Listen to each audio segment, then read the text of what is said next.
Garuda menang, sejarah ditulis ulang. Inilah 5 fakta kemenangan epik Indonesia atas Cina. 5 Juni 2025, Stadion Utama Gelora Bung Karno tidak sekedar jadi arena pertandingan malam itu. GBK jadi saksi sejarah. Untuk pertama kalinya dalam 38 tahun, Timnas Indonesia menaklukkan Cina, yang selama ini selalu jadi tembok tebal bagi Garuda. Skor akhir memang hanya 1-0, tapi cerita di balik angka itu jauh lebih besar, lebih dalam, lebih berarti. Dan inilah 5 fakta penting dan menarik dari kemenangan monumental Timnas Indonesia. Kemenangan yang tak hanya membuka jalan lolos ke ronde keempat kualifikasi Piala Dunia 2026, tapi juga membuka mata dunia bahwa Indonesia layak dihitung sebagai kekuatan baru di Asia. Fakta yang pertama, menumbangkan kutukan 38 tahun. Indonesia dan Cina sudah bertemu 19 kali di berbagai ajang, dan hasilnya dominasi Cina 12 kali menang. Hanya 4 kali Indonesia mencuri kemenangan, dan terakhir kali Indonesia menang atas tim The Dragon tahun 1987 di Piala Raja Thailand. Itu pun sudah 38 tahun silam. Malam itu di GBK, sejarah akhirnya berpihak pada Garuda. 1 gol penalti dari Ole Romeni di menit ke-45. Itu cukup untuk mengunci kemenangan dan menghapus bayang-bayang kekalahan panjang yang menyakitkan. Ini bukan sekedar hasil, ini adalah penghapusan trauma nasional. Fakta yang kedua, Ole Romeni on fire. Garuda kini punya ujung tombak baru. Di saat kita merindukan striker tajam, Ole Romeni muncul sebagai jawaban. Penyerang Oxford United ini mencetak gol ketiganya secara beruntun untuk timnas, setelah sebelumnya mencetak gol ke gawang Bahrain.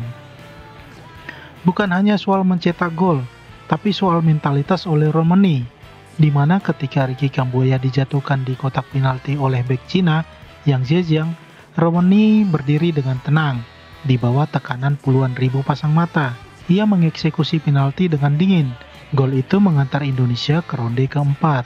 Rating 8,2 dari FootMob, 82% akurasi umpan, dan 4 tembakan tepat sasaran, menunjukkan bahwa Indonesia punya Ole Romeni sebagai ujung tombak mematikan. Garuda kini tak hanya punya sayap, tapi juga punya paruh yang menusuk. Fakta yang ketiga, Emil Eudero dan Beckham Putra cetak debut berkelas. Malam itu juga jadi malam spesial bagi dua debutan, Emil Eudero dan Beckham Putra. Eudero, kiper berdarah Indonesia-Italia, akhirnya memulai laga pertamanya untuk timnas Indonesia. Ia tampil penuh dengan percaya diri. Ia mencatat clean sheet penting dan melakukan satu penyelamatan krusial di babak kedua. Distribusi bolanya rapi, refleksnya tajam, sebuah awal yang menjanjikan.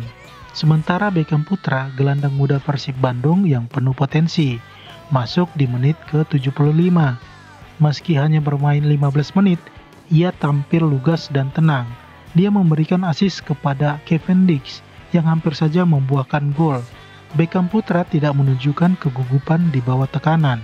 Kehadiran keduanya menandai babak baru regenerasi timnas. Generasi yang tidak hanya bertalenta, tapi juga bermental. Yang keempat, GBK, benteng yang tak mudah ditembus. Kemenangan atas Cina menegaskan satu hal, GBK adalah kandang Garuda, dan siapapun yang datang ke sini harus siap tersandung. Dari 5 laga kandang di kualifikasi, Indonesia meraih 3 kemenangan, 1 imbang, dan hanya 1 kali kalah. Itu pun dari Jepang. Arab Saudi ditaklukkan 2-0, Bahrain dikalahkan 1-0, sementara Australia ditahan imbang 0-0. Atmosfer di GBK selalu bergemuruh, dukungan dari tribun tak pernah kendor, dan satu hal yang membuat lawan gentar adalah sebuah aksi koreografi megah dari La Grande Indonesia, supporter setia yang menyulap stadion jadi panggung semangat nasionalisme. Di GBK, Garuda bukan cuma bermain bola, mereka bertarung demi harga diri. Fakta yang kelima, Ricky Kambuaya, energi timur, harapan Garuda. Di tengah riuh GBK, satu nama bersinar, yaitu Ricky Kambuaya. Bukan pencetak gol, tapi pemicu kemenangan. Aksinya menembus pertahanan Cina dan berbuah penalti. dan dari situlah Garuda mengunci 3 poin krusial. Bahkan FIFA menyebutnya permata dari timur Indonesia, dan itu bukan tanpa alasan. Ricky tampil militan, penuh determinasi.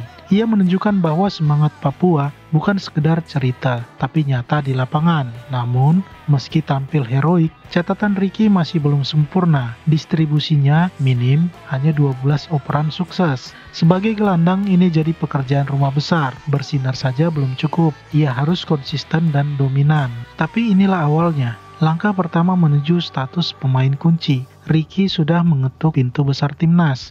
Sekarang waktunya membuktikan bahwa permata ini siap biasa jadi berlian Asia. Garuda butuh lebih dari talenta, kita butuh karakter, dan Ricky Kambuaya sedang membangunnya. Kemenangan ini bukan titik akhir. Ini adalah permulaan dari babak baru sepak bola Indonesia.